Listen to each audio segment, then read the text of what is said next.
What up, world? You already know what time it is. Your boy, Matt Mizzle, the host with the most. Never need to brag no boast. All we ever did was give a toast to the real folks who done paved the way in the real way for us players to play. And parlay this great game that we got for y'all today. Let me tell you. I know it's a little late at night, but I just finished watching the first episode of The Reckoning. And I'm going to give it to you straight, raw and uncut. No chase. In my opinion, that shit was bullshit. 50's only doing this shit because he's trying to take Diddy's place in the realm of being the most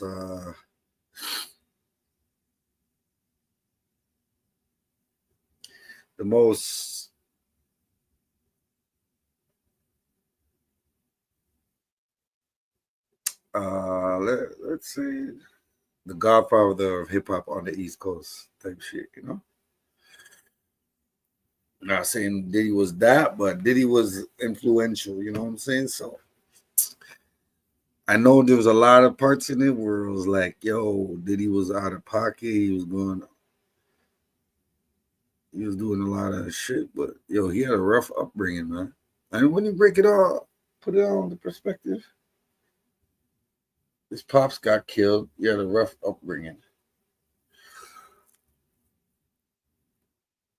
Always fly with his moms, always driving Cadillacs, you know what I'm saying, doing the damn thing. He gave his mom 75% of his company. So they couldn't have been in that much of a bad situation, you know what I'm saying? And to me, it feels like it kind of feels like slander and dry snitching to a certain degree, because like none of these cases got brought to the justice, you know?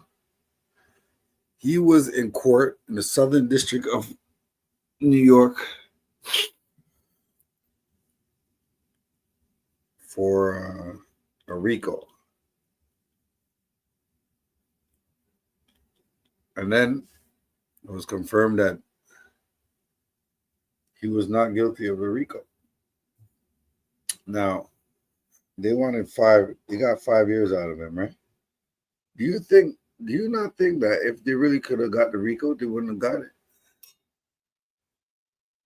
And everybody in this documentary got paid because it was official. It was going to be a documentary that Puffy put out initially to vindicate himself after the trial. So he's there recording himself through the whole trial and everything like that. Why would you record yourself like that if you didn't think that you were going to beat?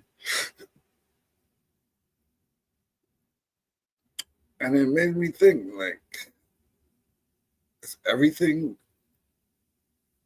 Puffy's the mastermind of everything, or is it like he was put in a tough situation in his life and he managed to stay afloat? It's hard to do that in this life, you know?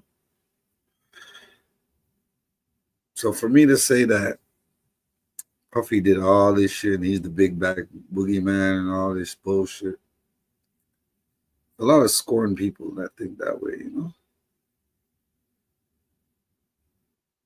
Like Suge Knight never liked Puffy. Why? Because Puffy tried to take his girl and give her money. Say, yo, roll with me.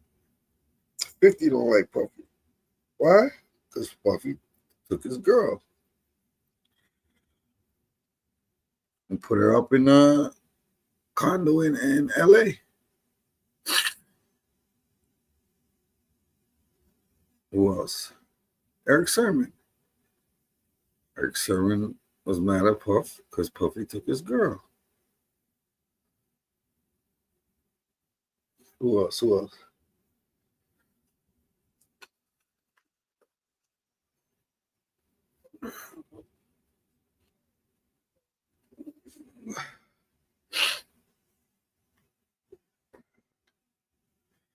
a light skinned cat. He was with Kim Porter first. Puffy wanted her and tried to get her and got her. And it makes me wonder, is this a pattern to this shit? Or are we really looking at something like he's a serial entrepreneur, R-worder? Is he? Yeah, he's kind of disturbing in certain ways, but in a lot of ways,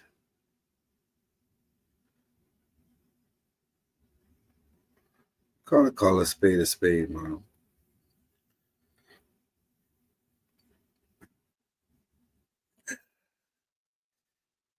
I'm I'm a firm believer in judging a person by the character, and I could tell when one was lying.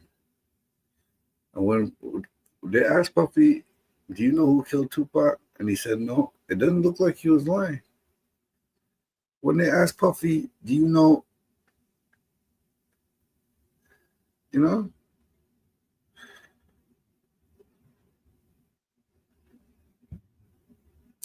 he got put in weird positions, bro, and he always managed to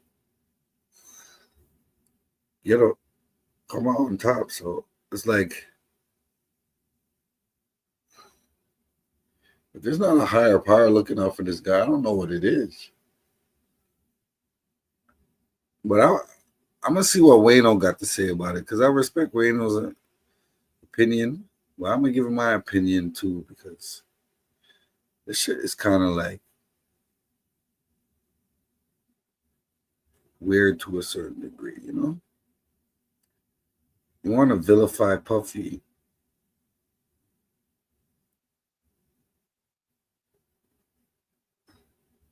but in the public eye, he never really dissed nobody. He never really acted like he was super tough gangster, nothing like that.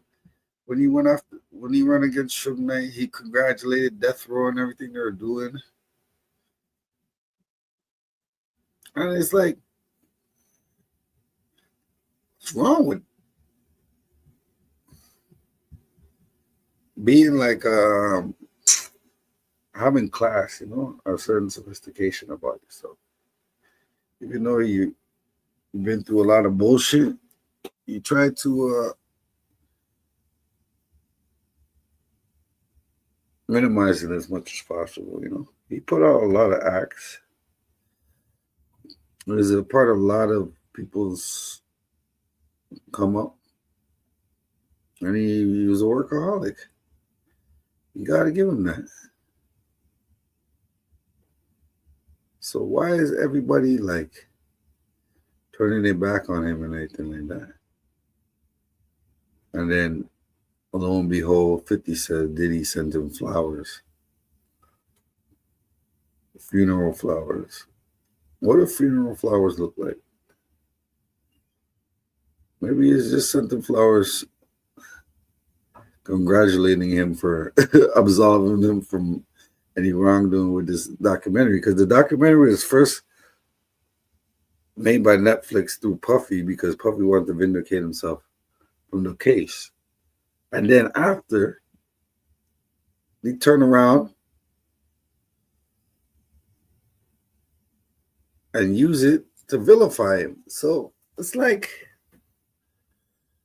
anything can be distorted, The truth can be distorted. But let's see what Wayno got to say about it. Shout out to Wayno, man. Salute to everybody out there doing it, Thug Thizzle. Now let's break this shit down, man. You know what I'm saying? I'm gonna go through different clips, and we gonna really down to the nitty gritty, man. But I told y'all I was gonna keep it 1,000. Ain't no way that you could say Puffy's 100% wrong the way he handles certain situations. But to further expound on that, the first lady that said, Puffy sexually assaulted me, why didn't she go to the police? They said he put her out on screen and everything like that. Why didn't she go to the police at that time? police were gonna believe her or something like that. Like I don't get it. I mean, things back then were way more stricter in terms of morality than it is now. I would suggest. But let's break down the nitty gritty to all this shit. Parts about seeing the grind and all of that shit, right? But ultimately, what I got from the documentary was 50 Cent really don't like Diddy. But not only that, Diddy had been a part of a lot of scandalous shit. You feel me? Like, I think the biggest thing that I saw and in piecing it together with other stories that I've heard is the situation with Biggie, right? It's always been this conversation for Puff to say that Big, my best friend, that's my best friend. I lost my best friend. He was my best friend. And on camera, it really looked like that. But I've been thinking, right? I seen this shit that T-Pain said about calling people brother and people calling you brother until you really need them for something. And it started to make me think, and I put one of my statuses up the other day on IG and I said, nah, man, I'm your brother. And I put like, as said by a person that don't even know your birthday, a nigga that don't know your birthday. And I know a lot of y'all can relate, men and women. How many people go out there and say they go to bat for you and they love you and you the bro, you the sis, and they'll die about you and they'll go to jail about you, but like you really need some help? And I'm not saying that for everybody because that's not everybody's experience. I also don't want to put my own traumas on anybody else, but let's just keep in mind, right? Let's just keep in mind. With Diddy and Biggie, from the bird's eye view or from us watching as kids, watching the shit back, yeah, it looked like they was best friends. Even hearing them on music and all of that. But then you hear stories from people, you know what I mean? Like Big's moms and how she wasn't too favorable of Diddy. And the thing about it is like not everybody who was attached to Diddy that was attached to Biggie don't like Diddy. I think that that's a big misconception too, right? That just everybody hated him. But yeah, people had their distaste for Diddy. But when I seen the situation about them saying that Big, they took Big's money out of his funeral, you know what I mean, for his funeral out of his budget. Here's what I feel. His man, the Kirk dude, the Kirk nigga, he was scorned because he started Bad Boy along with Diddy. Diddy gave him, you know, the stocks and all of that. And as the shit started to rise, Diddy pulled up on him and told him he needed them stocks back and he would give it back to him. Basically, he got done dirty. But a lot of the docs, specifically those parts, were like stuff ran by him. And I think it's really, really, really easy for us to just say, oh, that's right, when we already are not feeling a person for certain shit that they did, right? Besides the trial that just happened between the whole Cassie, the Rico, Freako, whatever the fuck you want to call it. But just this specific situation about how people feel regarding Diddy. If you grew up a Lox fan like me, then you know that we had problems with Diddy. Man, the last time y'all did this, man, y'all did the whole campaign, let the Lox go and all that. Y'all ain't want to be down with Bad Boy, so we let y'all go. Y'all want to be down with us, we let y'all go, we keep it moving. But to get on there and portray like somebody got to go and steal and rob and be shysting, y'all, that ain't really correct, you know what I'm saying? First of all, I'm at my office right now. I'm always accessible. Y'all ain't got to get on the radio and do certain tactics and do certain things to ever holler at me. Dedicated, last time I saw you, I told you, let's get together, let's talk. You know what I'm saying? I told you I'm accessible. I said, if anything don't come, if there's somebody standing in the way for you expressing yourself, or any of y'all expressing yourself, y'all can come get at me directly. You know what I'm saying? All that on the refrigerator and you gonna kill, y'all ain't killing nobody, man. You know what I'm saying? We businessmen. We all mature adults here. All that right there, I'm at my office. Y'all can sit on this interview with her and talk as long as y'all want to talk about it. Or you can take the invitation I gave you before. But it's not even getting there because of your get on the radio, whatever tactics. I ain't your enemy. Dog, I ain't your enemy. You need to bang like that on cats that's coming at you. I ain't your enemy. Just yesterday we got a note from your... As a young teenager myself, we felt that everything Diddy had done was bad because we wanted Lox music as a Mace fan. When Mace said that he was out And keep in mind all the people who have been quiet during this time. The Locks, Mace, Little Kim, Sean. I mean, Sean did express a couple of things regarding Diddy and Cassie, how he seen him spend $500,000 on Cassie, and he had done 10 years. And let's stay there for 1 second. Let's stay there for 1 second, because I want to dispel this whole pocket watching shit. You know, I think pocket watching does exist, but when you have people around you and you bringing them with you and you make them feel like we're doing this together or we're in this together, especially in music, that's where people get a lot of shit twisted. And you'll see in numerous stories, whether it's Beanie Siegel and Jay-Z or Sean and Diddy or whomever you could think of, that family shit. First one talking that family shit, then get dough and don't get a family shit. Remember when Jadakiss said that, right? But when you see those type of situations transpire, Sean only pulled this gun because he felt like he had to protect not only himself but Diddy. You feel me? And he got done dirty. You see it in the doc. But again, I wanted to talk about the whole pocket watching shit. If you're an artist and you got 5 people with you, and you know that them 5 people with you, out of them 5 people with you, 2 of them is serious people in the street. And you keep them with you all the time because they serious people in the street, and you don't even want them doing nothing because people want that image. You know what I'm saying? People want that image. They want to have this fucking illusion that they are tough when they got money. Like, I seen so many people turn into gangsters once they got money. I'm like, nigga, you never do nothing. Now you tough. All right, whatever. But when you keeping these people around you and they can't even go and do anything, and you're not allowing them to do nothing because they don't really know shit other than playing with them hammers, and you done went to the strip club, threw 150,000, you done had them with you on private jets, you done fed them niggas steak, shrimp, lobster, introduced them to women they've never seen before, had them on yachts and cars that they can't pronounce, all types of clothing, and staying in hotels with your incidentals is possibly a 1 month, 1 security at an apartment. And then that same person comes to you and says, yo, would it be possible if I could get a couple dollars? And you say, damn, man, niggas want to make money off of me. You got to understand that you are the problem.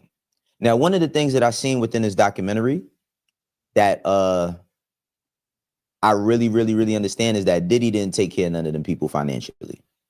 Because people will be willing to compromise their integrity and turn the other cheek for bread. While they got paid, they wasn't really getting paid. Like, you would think a person like Capricorn Clark, no relation to me, but you would think a person like Capricorn Clark working from 2004 to 2012 would have been super duper duper duper duper up. And where did he learn that from? Clive Davis. Clive Davis would give you your upfront money, you know what I'm saying? Your advance, and then give you the runaround for the rest of your shit at Uptown Records. So what's the difference? May I ask? That I think that's the difference. I mean,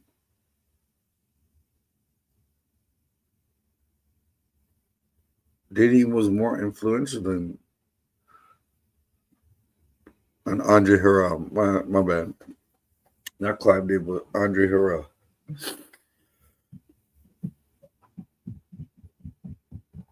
So that could have been a problem too, you know. Andre Harrell leaving Puffy, hooking up with the ops, you know. There's a lot of different moving parts to that. And I mean, she said it during the trial that she wasn't getting paid that much money. And not that that makes anything better about the shit that she had to endure if she would have got more money. But people would ride, they would have rolled for him. What I got from the documentary was these different instances and moments that really showed, you know, how much of a POS deal Diddy was, especially the Tupac situation. See, one thing about that situation in particular is them LA niggas gonna tell it how they want to tell it, right? Like, they gonna tell it how they want to tell it. Keep in mind, you know, even if they are befriending you, there's a thing called friendly extortion. And Von Zip, legendary Harlem hustler, used to play ball with his son when we was kids and shit in PS 92 Park. Whole nother story for a whole nother time. But being tied into the streets, you know, you would say, and I've heard the story before. Like I've heard others of the story about dealing with the Crips and all of that, and that how what was it that they said that Biggie's death was like not necessarily retaliation, but them not getting the money. And I'm talking about, I heard this before I even knew who Keefy D was, just by people in the industry just talking shit in offices and all of that. But again, let's go back to Diddy. I don't know where that's gonna leave him with the Tupac situation. I mean, I could see. Let's keep it 1,000. Let's keep it all the way 1,000, man. If you was getting money like that and you had that pressure on you, because them Death Row niggas was putting pressure down, man. Like they was not nothing to be played with. I'm pretty sure anybody in that situation would have put some money on Pac as well. Not that it's all right. I mean, miss Tupac as an artist. It was devastating when he passed. I was 13 years old when he passed. You know what I'm saying? Devastating when it happened. But, you know, you could see how those things transpire and how they, you know, these things fit together. Now, even with the Biggie situation, right? When Biggie passes, it makes me think about that shit with Mace. When Mace was like, man, I was out, they left me. Mace at the time was, you know, the next one up. And he was on Biggie's album. He was on the singles and all of that. And he also was a very, very young man. Like, he might have been 20, 21 years old. And niggas left him out in LA by himself. You start to say to yourself, like, damn, why did Mace lead a game when he did? You feel me? Like, why did he step out of this shit? You know what I'm saying? Like, kind of, it's crazy. Then you get to the Danity Kane situation, and this Aubrey O'Day, when she says about how a woman said that she seen her being taken advantage of, but she didn't recall that. That's when things get a little murky and blurry, right? Because her whole thing was, yo, I don't want to be the person to say that that never happened, because what if it happened to somebody else when I don't recollect that? Like, I can't say that that happened to me. But I do also believe that, you know, while Diddy might, you know what I mean, he might have done a lot of the shit that he's alleged, there's a lot of shit that's in there that might not totally be accurate. You feel me? Right. I don't know him, but I just think that, like, of course it's a hit piece. First of all, he's recording a bunch of shit. Not only is it, this video footage is from his perspective as to he was doing something. Kind of seems as if while he was going through the situation for being arrested and everything, he was filming his own doc, and then whomever the person was didn't get paid. So they say, yo, 50 was good, got paid and all of that shit. And then he just put it through Netflix. Now, you know, there's also this conversation being positioned by certain people saying, oh, you know, the black man bringing another black man down. Keep in mind, man, people do documentaries about other people all the time. It's not distinctive to black people. I know when black people have problems, there is the thing, everybody wants to make it seem like black people doing stuff to harm black people only exists with black people. Other people do documentaries about other bad people too. I think that because it's 50, it's just being taken a little bit differently. But let's bring it back here. Let's bring it back. The situation specifically where his son and him going to the room with the dude and the dude get clapped is crazy. Now that right there is crazy. Thing about Little Rod though is this. I don't know Little Rod. I know a lot of people that know Little Rod. And a lot of people that I know Little Rod, that I know that know Little Rod, call cap on a lot of shit that he says. I believe that he got done dirty over that money, because that's a common thing in music. Music is a very hurry up and wait game. Yo, let's work on this. We're going to do this tomorrow. All right, boom. Well, Rod, my name is crazy in itself. I didn't reach that point yet, but I'm going to talk to y'all about the first episode, but I'm going to let Wayne go in a little bit more.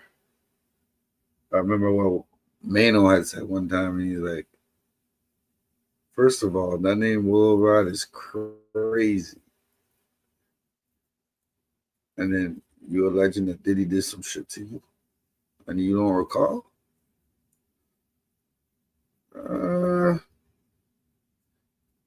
It's kind of messed up. You ask me. Do the work, take time, years, all of that, make it happen.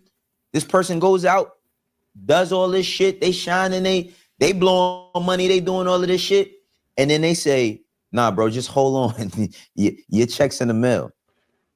And I do believe him in the fact of like being promised things, because man, listen, if you could fill up a stadium with promises from rappers that they've given to entourage members, A&Rs, managers, their own mothers and fathers and friends and all those promises, you have a sold out stadium.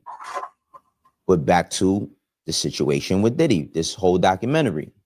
Of course, you got that situation that happened at the basketball game. I believe when that happened, I probably was a really little kid, so I didn't even know what the fuck was going on at that time.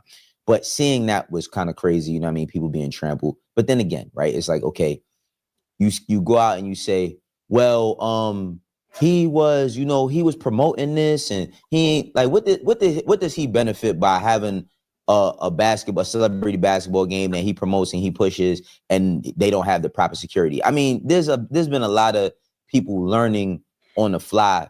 That's the same shit that Travis Scott went through. You know what I mean? Like, he's on the stage performing. Yeah, it's people yelling, yo, somebody's hurt, somebody's harmed. But you think about in small instances about being in that position, right? Like, you're doing something that you think is gonna go and it's gonna go big. And bum rushing was a big thing in the 90s. I mean, shit. As kids, we did that at parties. You know what I mean? Like, we did that at parties. People did it at clubs. That was the thing. Nobody foresaw a stampede happening, and they didn't have the right personnel. Facts. Could you blame that on Diddy? Yeah, I mean, you could blame anything on Diddy at this point, right? But do you hold them accountable for the entire way people acted that night? I think that's a little bit unfair. With that being said, I do see a lot of foul shit. Like I said, with the Lil Rod situation, yeah, he did that nigga dirty on that bread. He said he still ain't get that money, and he probably will never get that money, especially in this case that he has now. You know what I mean? Or this situation that he has now. And like I said, man, like, the music game, it's a very, very, very dirty game to play, man, because they play them recoup. Oh, you got to wait till we recoup. And then people say, niggas will sell 8 million records and be like, we still never recoup. You ain't get your... I once was told that one of my producer clients could not get a platinum plaque off of an album that they produced records on because the samples wasn't cleared. What the fuck? What? Nah, y'all just pick and choose who y'all want to benefit out of situations versus who don't. But I do believe that he did him dirty with that music shit. Now all the sexual assault allegations, wow. But Diddy also has shown, and you see it even by the testimonies of people on that shit, them drugs. Whew. I mean, I never knew that he was an addict. I'm gonna keep it 1,000. I didn't know that he was an addict. I didn't know that he was heavy on drugs the way that he was until the past like couple of years. And that shit is horrible. Even having seen the Cassie story again, man. Like, don't get me wrong. You know, Cassie's a willing participant. She's this, she's that. But then you also have to think for a moment and say, damn, if you got a daughter or a sister or an aunt or a cousin or even your moms, right? Like, how a man with power could manipulate that person, especially for their own personal gain. Cassie, yeah, of course she wanted to be the main one, but that was never happening. She just became a play toy. And by becoming a play toy or whatever, she never got a chance to put out an album or none of that stuff. She was on drugs too. And she was introduced to a lot of these drugs by the people she was around. Fucked up. And then when you think about, like, again, when you see her getting hands put on her, man, and then you hearing the stories, and then I remember, like, during the trial, they showed this one picture where she had this gash. They said that he threw her into something and she had this gash over her eye, bro. And that picture of that gash, it reminded me of the scene in He Got Game. Remember when Denzel throws Jesus Shuttleworth moms into the what's the name? Into the stove, and she passes. Yo, that girl could have lost her life, right?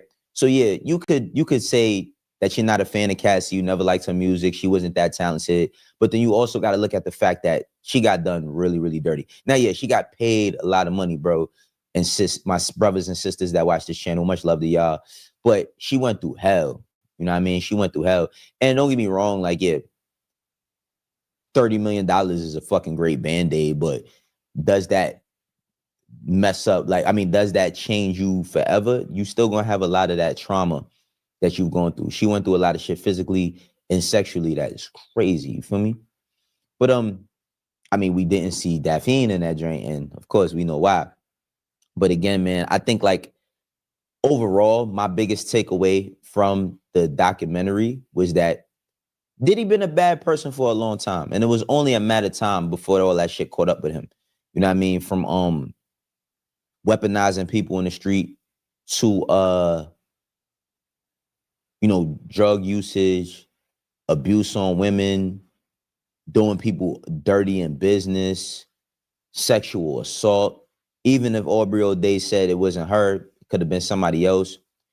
I did think that it was interesting to see the Kalina and Dawn situation. You know what I mean? The whole dirty money shit, because when Dawn was, when Dawn was going at Diddy and all that, Kalina was basically saying like she hadn't. And that's one thing that you can't dispute from somebody, because everybody doesn't have the same experiences with other people. So Kalina is basically saying like, yo, like I'm in a difficult place, but I can't say that I experienced these things. I was around this man and I got love for this man, but all the stuff that y'all went through, I didn't go through. And people say, oh, he paid her off. That's the easy thing to say. Oh, you just pay off people. Like, people think you could just pay off a court. Bro, niggas just pay. If niggas could just pay off courts, bro, like you can't pay off a court. All right, whatever. That's a whole nother story. But again, the Kalina situation was very interesting because she did, say that wasn't her experience, and they basically called cap on Dawn, which I'm pretty sure Dawn got some experiences as well. I mean, we didn't really hear a flushed out version of her stories the same way as a Cassie and none of that, because she didn't take Diddy to court, or, did she come to court on him? I can't remember. But ultimately, this documentary, I mean, it's interesting, but it just shows that Diddy was a bad person. And the thing about being a bad person is, like, you would think that he's the only bad person, but there's tons of bad people out here, especially in music. It's a lot of bad people in music. But these same situations that you see, you got to be very, very mindful of the energy you put out, man. Because while you running around with all that, it's love. And don't get me wrong, nigga love his kids. I mean, listen, I ain't even knocking that. Of course he love his kids and all of that. But when you see from Eric Sermon and Misa to Kim Porter, I'll Be Sure, and you know what I mean, the all these situations, it seemed like it was really, really contrived, that he always wanted to let you know and make it be known that he could own you in any type of way. And that's where shit got really, really murky and weird. You know what I mean? Where a nigga feel like he just own you or could do you however. You know what I mean? But I mean, listen, Diddy is currently in federal prison. You know what I'm saying? He's currently in federal prison serving 40 months. I mean, I don't know what's going to happen when he gets out of jail, but there is going to be a day when he gets out of jail. And I feel like when he does get out of jail, a lot of people are going to switch their disdain for him into admiration. With that, even with all that being said, I mean, there's been a lot of inspiring things that we've seen from Diddy. But even though we've seen these inspiring things, to know that a lot of this shit was happening in the background to make you say, damn, like, can't even appreciate none of that shit. You feel me? Like, you can't even appreciate none of that, because it's like you're doing all these people dirty, and not just on a, I mean, of course, sexual assault is horrible.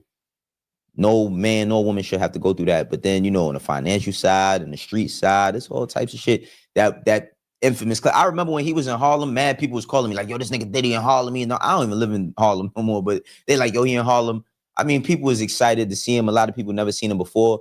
But then when you see him talking about, man, I need peroxide and all that, I think like that's also like a sensationalized part of the shit, because I mean, it's fucked up, but like that's how a lot of people talk. Like, don't get it twisted. Don't act like he the only person that shake 20 people's hands and say that he need peroxide or he need hand sanitizer, especially after COVID. Like, let's not act like that. I remember, man, during COVID, man, it was like it was almost inhumane to be human if a certain person saw you. I remember like I wasn't even standing, yo. I remember like the first week of that shit. I went to a supermarket in Jersey where I was living, and it was this lady, and she was like not even standing. She probably was like 6 feet ahead of me.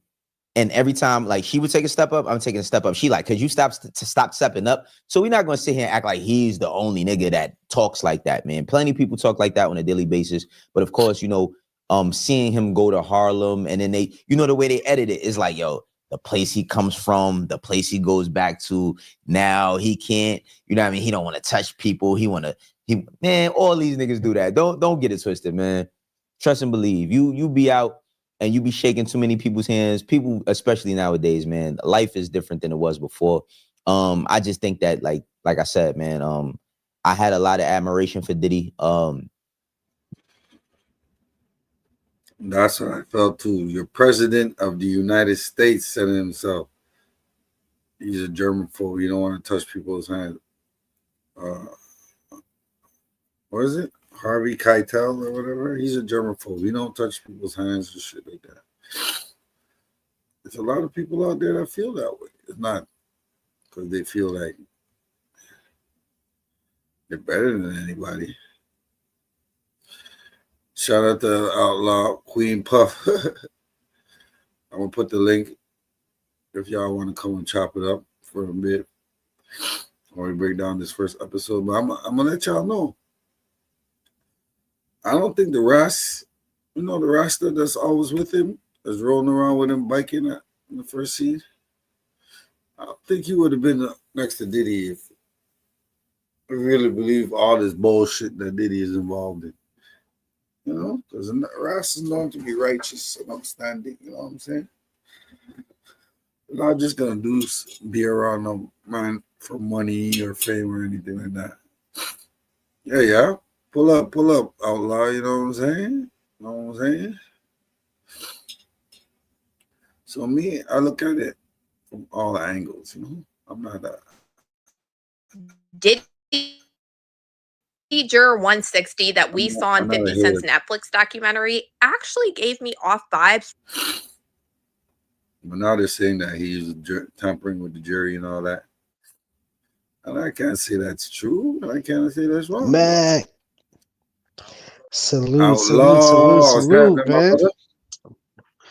You good? Yeah, I'm good, man. You know, I was actually listening to the you know, to the video as well too, man. So you seen the first episode? Yeah, I just see the first episode, man. I was going into the second one. I'm like, you know what? Let me break this down episode by episode. You get to that second one. Woo! Oh man. Oh yeah, for sure. One, I was getting into that. And it's like you was about to get drawn into it.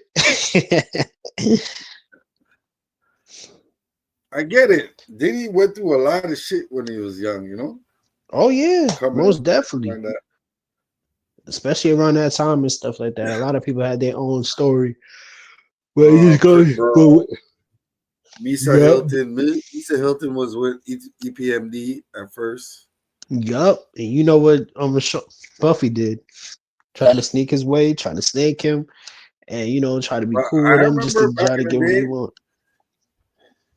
I remember back in the day there was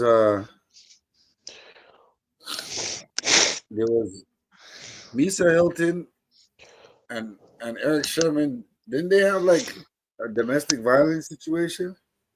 Oh, I'm not even too sure about that. I can't even verify that at all. I'm pretty sure that happened. But yeah, I mean, I was kind of shocked that he even was on the documentary. To be honest with you. Yeah, you know. Yeah, I was like, damn, he snaked him out too. Shoot, and then I heard about Lamar. And he wasn't even with the girl after he only got with her after. You know what I'm saying? Yeah, exactly. He got her with her after Eric Sherman. But it's a lot to unpack and stuff. But the first one was basically him being young. Then on top of that, you seen with the I just wish G Dale was on there, man, because it would have definitely he would have killed it. I already know he would have killed it even more. But it was still a great documentary. I mean, listen, you still in the first episode, but you'll see going forward and everything like that. But at least you got, some content to, go ahead. But I'm pretty sure you're gonna get a lot of gonna definitely get a lot of like, yo, bro. First of all, this footage is not footage that Puffy originally put out and recorded himself. Like, you know what I mean? Nah, but listen, like Roger Bond said basically it was Netflix. It was Netflix that put it out, right? No, it was Netflix that put it out, and they had the directors and everything. But the problem was Puffy did not pay. You see the person that's in the car with them, he always gets Roger Barnes basically says he always gets a young camera guy, you know what I'm saying, that is like, just happy to even just be there, and then he has him there for multiple hours, and then when it's all done, then the guy's looking for his payment, and he's like, oh, I'm not gonna pay for that, you know what I'm saying? And then that's what ended up happening, and I guess it just went up to the highest bidder, which was 50 Cent. He was willing to pay for it, and that's why he got involved in the documentary. Why would Puffy do a documentary about himself and not put it out? Because he loves cameras around him. He loves cameras around him. He loves, this is him. I don't know. That's his personality. He loves cameras around him. Because he figured like, yo, it's gonna be another bump in the road. Yup. We're trying to bring him down, and he gotta fight it. But exactly, I don't understand about recording yourself going through the process if you don't think you're innocent. You know what I'm saying? Because he felt like he was gonna get. He felt like he wasn't gonna go to jail or something, so he was gonna probably make a documentary of his own self. So and then when he got found guilty, then and then the guy was looking for payment. He didn't want to pay him, and then you're gonna see that along the video. I mean, you're gonna see that along the documentary as you go on. He doesn't like paying people, and I heard you say it earlier to in the video as well too. Like he learned that from Clyde Davis. Pay everybody up front, which is the artist, and then don't pay him no more. You know what I'm saying? And then watch when you get to Craig Matt's part too, because he did him filthy, bro. Yeah, he gave him $100 or whatever. Oh, okay, yeah. He took out a wad of money and then just gave him $100 and say here, and that's it. Crazy, dog. And I understand that still, because it's kind of messed up. But I'm just glad. Listen, for me, I'm just glad that everybody's getting this. This is what I've been trying to tell everybody. This is exactly what I've been trying to tell everybody about Puffy. He's not a good dude. He's not. You know what I'm saying? I'm just glad that they're finally showing. No, you can't say that out loud. You don't know the man like you don't know him personally. You know what I mean? That's true. Listen, I have a family. They're painting a messed up narrative. I have a family friend that where did is Tupac one die? of 96. Where did Tupac die? 96. Where did he die? die? Las Vegas. Las Vegas. Where did Biggie die? Los Angeles. In 97. A year, 6 months after Tupac passed away. Where Puffy was bragging that they got back their spot. You know what I'm saying? That Suge Knight was in jail, so they felt extra comfortable in LA, and and then that's what ended up happening. But you're gonna see along the way that Biggie didn't even want to go to that place. He was actually supposed to go to London, as I'm pretty sure you already know. Why did he make the song "I'm going back to Cali"? I mean, I guess that was a song to bring back California and stuff, so they could end the beef. But I just feel like they're gonna like I said, it was just the wrong timing. And who was pushing everybody to go to California to sell their album and everything, so it's your boy. Yeah, because California and New York were the biggest markets, right? Yeah, so definitely the biggest markets.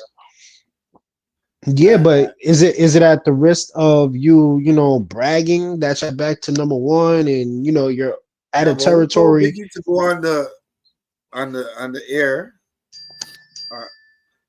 and freestyle Long Kiss Goodnight? Yeah, who told him to do that?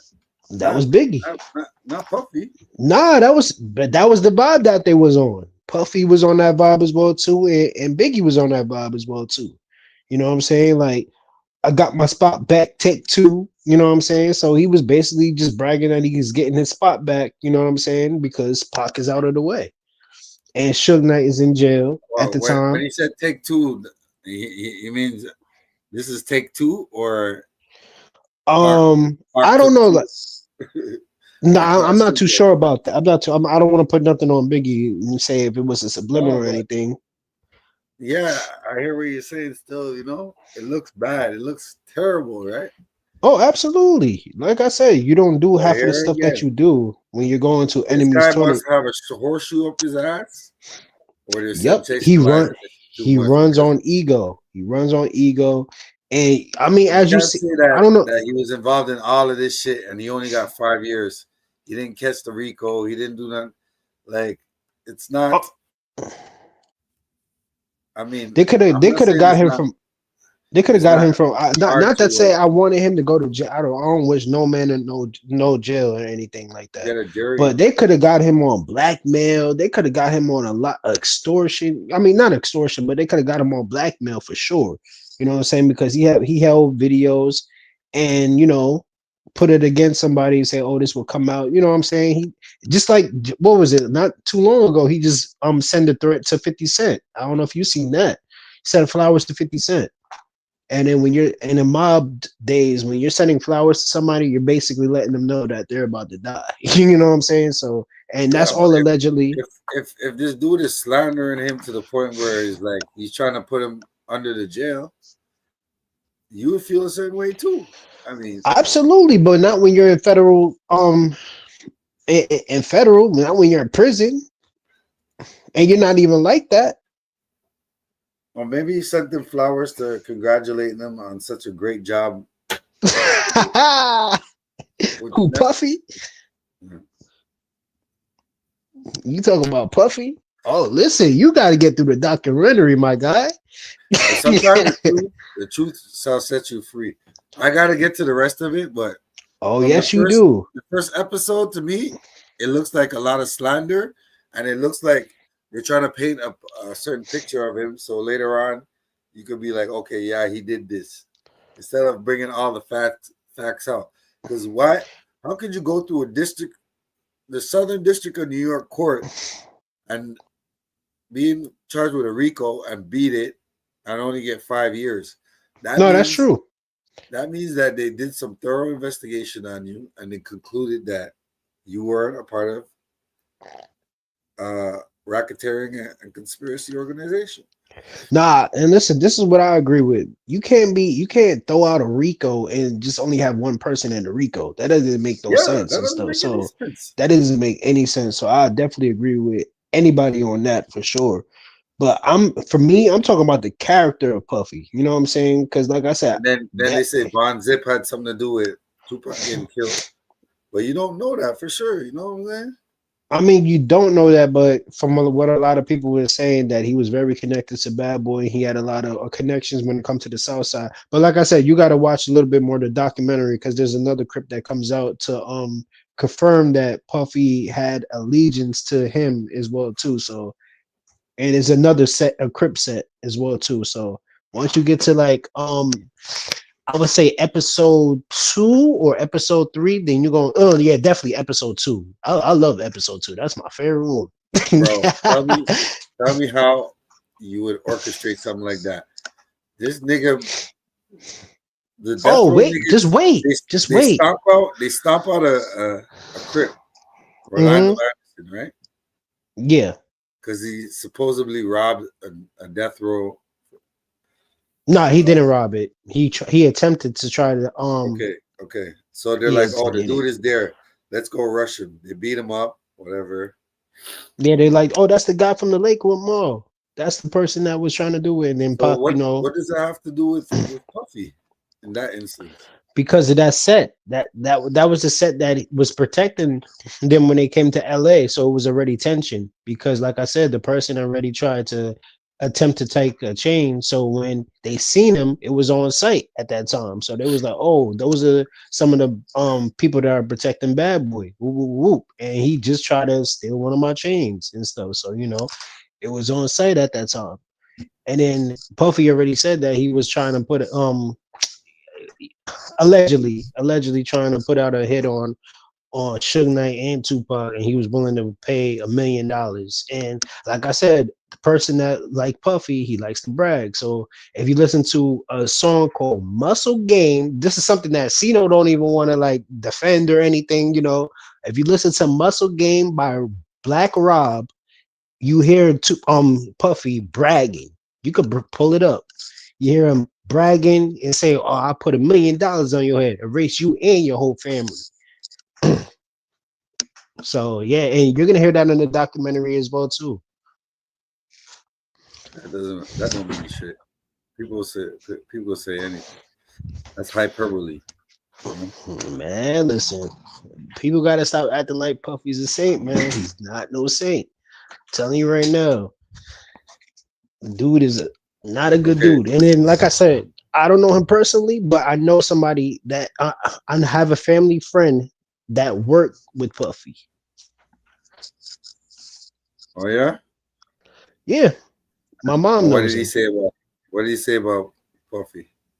No, he was involved in the whole case as well too. Like I'm not gonna say his name, but because we're live, but he's involved in the case as well too. But he did some, like, my mom basically grew up with him, and he did some stuff as well too that that we question as well too. And he would not allow my sister to be involved with Bad Boy, and they didn't know why. You know what I'm saying? But we know why. Yeah,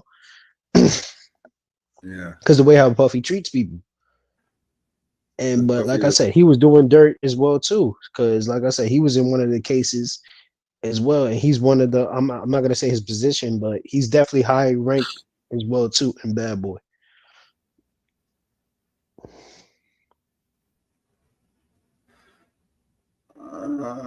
Okay. I'm just saying. Like, it's hard to believe all this stuff. Oh no, but listen, some of these people might be lying. Alone, No, absolutely. And like I said, most people, a lot of these people might be lying. Don't get me wrong. But from one thing that is consistent, not everybody that work with you is telling you that about this guy. I mean, come on, dog. If you are one, like, look at the people that work with Tupac. Everybody saying nothing but good things. You know what I'm saying? Oh, he's a likable guy. Yo, he was real. Yo, he was down. Woo, woo, woo. And then you flip it over to Puffy, then it's like, no, you flip it over to Biggie. Biggie, they be like, oh, yo, Biggie was cool. He was this, that, and the third. You know what I'm saying? Some people would say certain things, like Craig Mack didn't like Biggie, and Biggie didn't like Craig Mack and stuff like that. But majority of the time, people would love Biggie. You know what I'm saying? Jay-Z, he did a lot of shady stuff, and then you hear a lot of shady stuff that came from Jay-Z's side as well too. And then you can flip it over to Puffy. If everybody that you work with saying the same thing, it gotta be true. You know what I'm saying? So, and like I said, I know somebody. It don't gotta be true. People have hidden agendas, hidden motives. People have a animosity to people that are successful or have more gifts than them. You know what I'm saying? No, I feel you. Puffy didn't have his ways, but he had gifts in certain areas still. No, for sure, for marketing, absolutely marketing, and he did good in the '90s and stuff like that as well too. But like I said, he didn't do everybody bad, but he did majority of the people bad. You know what I'm saying? So. I mean, like I said, Shine, you got a lot of people, a lot of his artists that he had, they all did bad. You know what I'm saying? So he did a lot of snake. I mean, like I said, once you get through the documentary, you're gonna see, bro. And then like he did the co-founder, Kirk Burrow was wrong. Gave him 25%, gave his mom 75%. What was the name of that police officer in the Tupac shooting? Reggie White?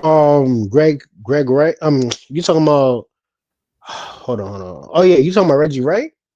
Yeah, Reggie Wright. Yeah. What do you mean, like? There's Reggie Wright and there's Reggie Wright Jr., right? Yeah, Reggie Wright and Reggie Wright Jr. Okay. That's what I wanted to say. So Reggie Wright Jr. wasn't assigned to Pac that night because they got fired, right? Yeah, Pac fired him in August, late August. And fired David Canner as the lawyer as well too. Because he wasn't getting all the right information that he wanted to off the books, because he wanted to know exactly what he owed and what was his points and stuff, because he wanted to know what was the money. So why was Reggie Wright in Vegas that night? He was in Vegas that night because he had to he was on duty. He worked for Suge Knight. So when they all went to Vegas, Reggie Wright was assigned, and he has a security company that the Reggie Wright security company, whatever, that is under death row. And so that's why he was out there. And then he was mainly at the club, supposedly what he says and stuff. So he was at 662, covering at the club until, the Mike Tyson fight was done, and for them, to ride over to 662, and then, he would have been there and waiting for the, Suge Knight and Tupac to arrive to start performing and, get the club going.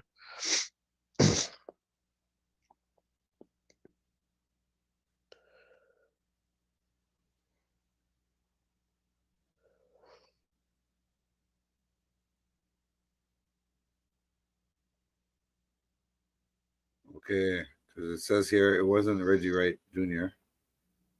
It was Compton. It was Compton PD. Oh, you talking about Greg Kading? I don't trust that guy. Murder rap. No, the white that guy. was at the. It was at the MGM that night. It was because from what I'm seeing here, they're saying that. Let me show you real quick.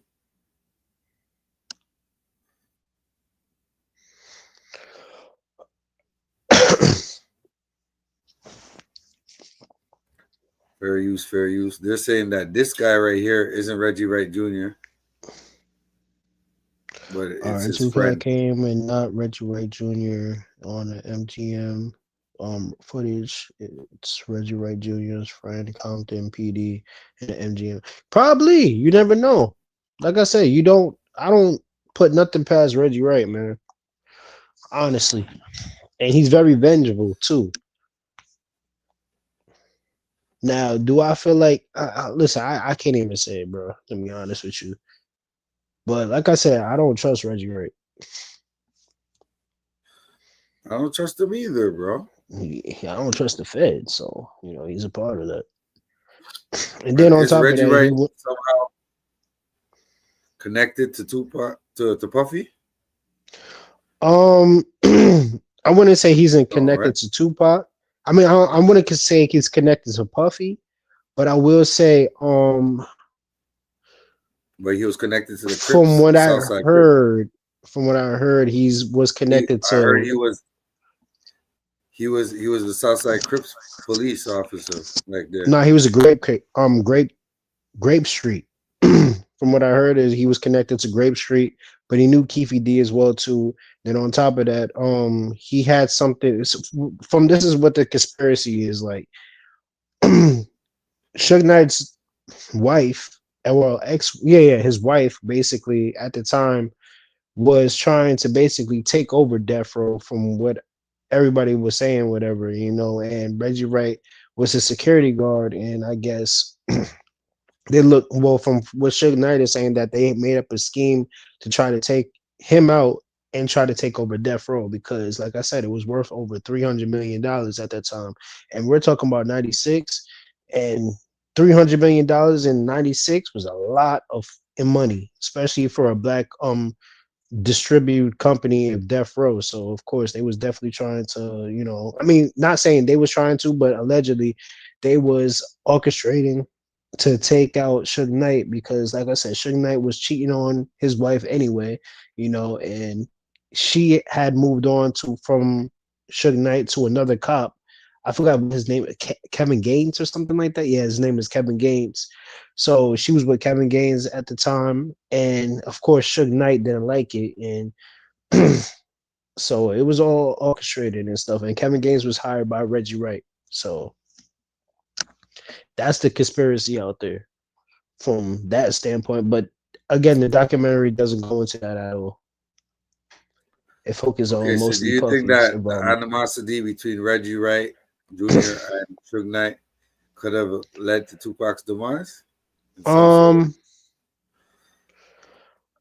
mean, listen, I don't think Pac liked it, Reggie Wright. I'm gonna be honest with you because you know he didn't like cops, first of all. So from what I heard, he didn't like Reggie Wright, and then on top of that, it's just I don't know. Like you could go either way, man. Like I don't know what other people's agenda was at the time, but like I said, when you're on top, it's gonna be a lot of people that target you from any direction. You could go anywhere, bro. But that's what I'm saying, outlaw.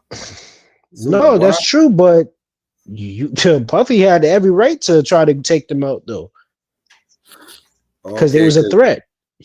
When you're scared, you do scared things. Okay, they were a threat. So do you think absolutely they were such a threat to where he didn't understand to where he had to take him out? Because you remember Tupac didn't die rich, eh? Nah, he didn't get his money yet. Biggie wasn't his rich money either. So nah, he didn't get his money yet either. Because remember when All Eyes on Me came out, careers. So nah, it wasn't the start of his career. You as a businessman, you're gonna kill the top artist on your label at the time? From what people were saying, Biggie was learning the game and basically he didn't know that Little Kim, like he was writing for Little Kim and was writing for Junior Mafia. So he was basically, you know, getting his publishing through other ways as well too, behind Puffy's back. And from what I'm hearing, Biggie was about to leave Bad Boy. You know what I'm saying? And then, like I said, once you get through the the documentary a little bit, because I don't want to spoil nothing for you, you know, you're gonna know a lot more because it's gonna come down to what the contract was gonna come down to, and you're gonna find out something else that, you know, even Biggie's funeral, who paid for it and stuff too. So you're gonna definitely get that as well too. So when once you get to episode 2, you got it. Dog. Sharif. Once you get to episode 2, dog. If somebody's accusing you of killing their child, are you still gonna pay for the funeral? Accusing you of killing their child? Wait, what you mean? Like,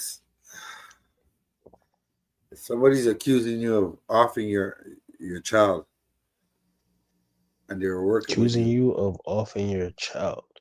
Wait, who was accusing somebody of offing their child? Well, Valletta was like, "Yo, what happened to my son?" Right? Mm-hmm. So she was pretty much. Oh, okay, gotcha. I see what you're talking about. Well, like I said, man, like Puffy, he gonna have to. He gonna clean. He's a manipulator. You know what I'm saying? So let's say if he was involved, I don't know if he was involved or anything. It's just very suspicious. Like if it's 6 months after Tupac passed away, right? Then, and again, I don't want to spoil nothing for you, but if you cancel, if Biggie's supposed to, I'm just gonna say this: if Biggie was supposed to go to London, and leading like a couple of months before, Kirk Burroughs, which was the co-founder of Bad Boy, so he was the starter of Bad Boy. He was with Puffy when he started Bad Boy. Then on top of that, he was like, it was very big for Biggie to go out to London, and then all of a sudden Puffy was like, no, he's not going to London. He's coming to this party. Like he was like demanding him to go to the party and cancel the flight and everything, and wanted him to go to this vibe party, which is Tupac's ex fiance, for a vibe party, bro. Like, it didn't make no sense just for him to have a release party. I mean, like, it was gonna do what it's gonna do. But my thing is like, it is what it is, man. Like, I'm not gonna say he did it, but he helped. You know what I'm saying? Shouldn't have him out there. You shouldn't have your artists out there, especially when it's that 6 months after Tupac passed away. There's a lot of animosity, and LA don't play no games. You know what I'm saying? That's gangland. So, and like I said, they got way too comfortable, bro. But listen to what Choke No Joke had to say about it. All right, man. 2 seconds. I'm only gonna be here for like 5 to 10 minutes, man. Yeah, me too. I'm about to break out of this one, but yeah, for sure. I just look at it like all this slander, and the man only did 5 years. It don't make no sense to me, bro. It doesn't equate. You know what I'm saying? Even if they wanted, let's say, everybody's conspiring to put him down, they would have got him on some way more deeper than that. But let's continue. Let's watch this right quick. But what you should be asking, hold on, real quick. What you should be asking is why 50 Cent is so involved into it. What did Puffy did to 50 Cent? That's what you should be asking. I know what he did to 50 Cent. He took his baby mama. Okay. And then ever since back in the day where he remixed some of 50 songs with Eminem and everything like that. It goes back to How to Rob. How to Rob, yeah. Yeah, How to Rob. So basically, Eminem was already on a trajectory where he was trying to be like White Pac because he was with Dr. Dre and anything like that. So he needed some street cred. It was that energy that they had, So right. He needed street cred. And to go against Diddy type shit, you know what I mean? Right, and then on top of that, he tried to father his son as well too. Something that he was going crazy about when Suge Knight did it to him, so he did it to 50 Cent. So, and that as well too. 50 did it to Rick Ross's big mom. Yeah, but my thing is 50 Cent. See, then that's another thing. 50 Cent was having beef with Rick Ross because Rick Ross started the whole situation. Rick Ross was cool with Puffy at that time. But it was before he was cool with Puffy. Puffy was basically, he was going at 50 Cent. 50 Cent was going at Rick Ross. He jumped in. 50 Cent had him on the ropes. With Puffy at a time too, because 50. What was the song? Get Money. 50 wrote one of the songs for Diddy did it. For Diddy. Yeah. So Diddy's so clever that Diddy got acquitted. Was around with Diddy, and we know of this meeting that he said that they have where Puff offered them $1 million to do it. Right? Let's just assume that's all true. Right? Allegedly. Let's say that Keefy D went to Reggie, allegedly, and told him about the offer. He would be the Grape Street peoples that D-Mac could be referring to. And Southside could be Keefy D that he was referring to, allegedly, if he said this, right? According to Gene Square.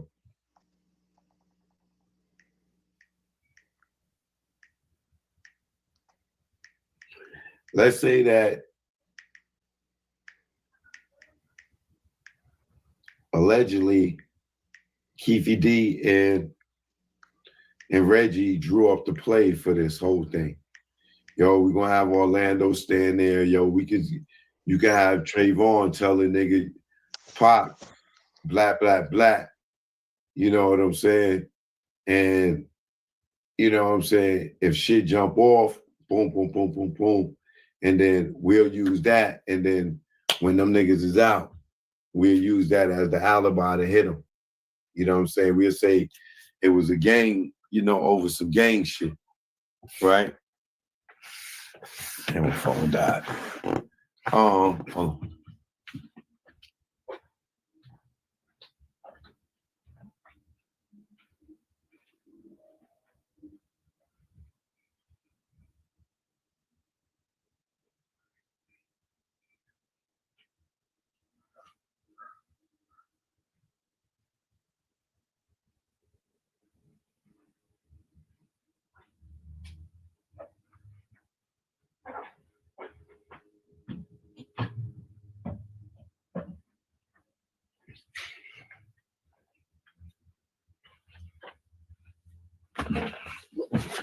So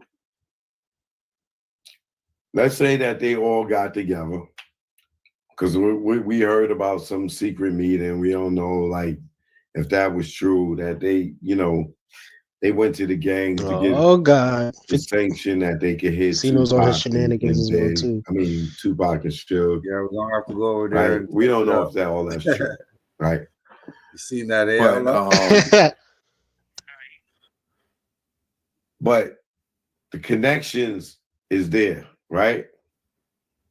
You got Snoop telling his crew not to go. Why? What do you know? Why are they not to go? Why? Oh, you tell niggas not to go when you asking Pac as if he going, as if you going, right? That's one. Then you got the connection between the Crips, the South Side, Long Beach, and the Grape Street, right? Then next you got Reggie and Kenna getting fired by Pac. The accounting firm getting caught and getting fired. And then you got the beef between Pac and Snoop, right? Now, we all know Reggie's a snake, right? So, and he allegedly wanted Suge's company, or wanted to be the man at Death Row, this, that, and the other, which he was able to become once Suge went to jail, right? Now, remember, at this time, Suge don't have a clue what's happened between where him and Tupac, right? So now let's just say, if Puff offered them this money, who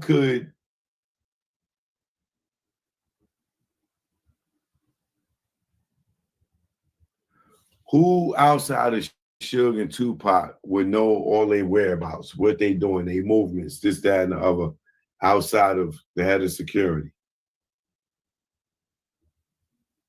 Right? Reggie's not at the fight when they jumped Orlando. He's not at the shooting. But he's able to be the first person to call his father and tell his father exactly what happened without being with him. Without talking to nobody, he was able to call his father and tell him that it was Southside without being at the fight and without being at the shooting. Now, he done testified to this. His father done went and talked about this. Bobby Ladd, and Brennan done talked about this. How Reggie was able to call his father and tell him Southside shot Tupac within minutes of the shooting without talking to Suge or anybody for them to tell him that it was them, right? In my opinion, I believe that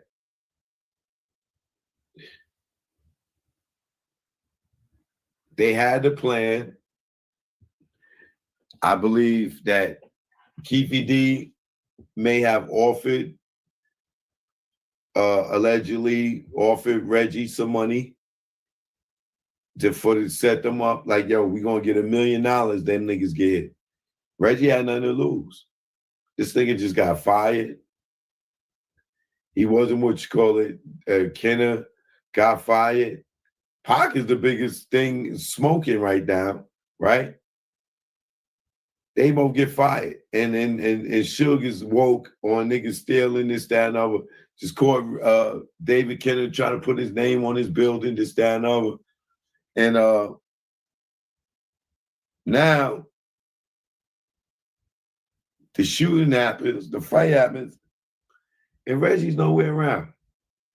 But he's the one that able to call his father like this and tell him who did it without going to the crime scene and then show up to that hospital for 3 hours. For 3 hours, he was missing. 3 hours. 3 hours. The head of security for Tupac, when he got shot up. This nigga got shot up. And it still took him 3 hours to show up. The head of security. Think about it. But all right, Mac, I'm about to get up out of 3 here, man. hours. All right, fam. All right, I'm gonna man. hit you up over there by Stino's. I know you're going over there. So Yeah, I believe I'm that. over here. Yeah, I'm trolling a little bit. I'm just gonna relax. All right. Fast forward. Wait, when are you gonna a watch little episode bit, 2? That I'm gonna do it when tomorrow. Zip took the I'll do money, it tomorrow night. The Oh, review. tomorrow night? Oh, okay. right? All right, got you, man. And then give Keefy D and them the money. That's why Reggie and them took a loss. Right? Now, it's alleged, or I don't know if it's alleged or not, but or if I have to say allegedly or not, but I'm gonna say allegedly that Keefy D been a confidential informant for a while, right? Because if Greg Caden and them was coming to see him and they kept giving this nigga immunity, this, that, and other, he had to be working, right? Like, why did he go to jail if he was supposed to be in the car and all this other stuff? And they give him immunity in the Tupac case. He had to be working as well, too. Same thing with Reggie. When Greg Caden approached him for the Biggie murder, and he gave him Southside, which I got Keefy D caught up. And tried to say they killed Big. And then when they found out that Keefy D was with Big the night he got killed, then Reggie flipped and told him the Poochie story, and Greg Caden's stupid ass went for that. You know what I'm saying? So, to me, I'm inclined to believe, yeah, Diddy may have allegedly put that hit out on Tupac and Suge.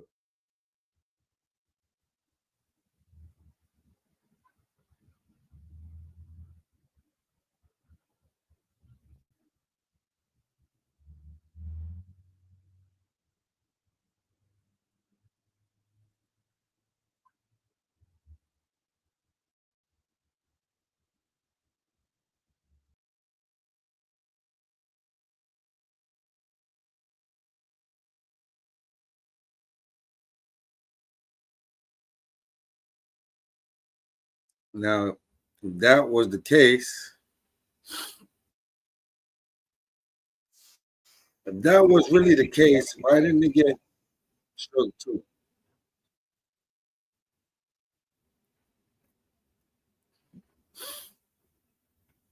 I mean, it was big. He was driving. He was right there. They pull up alongside him.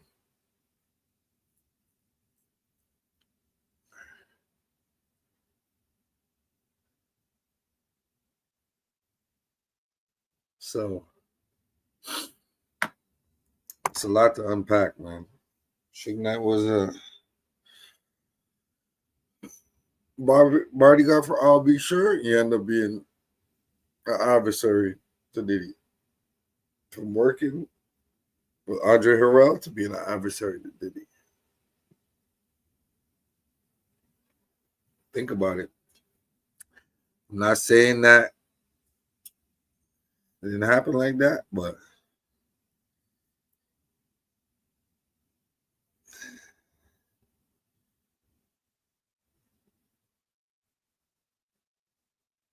I ain't taking away from West Coast business.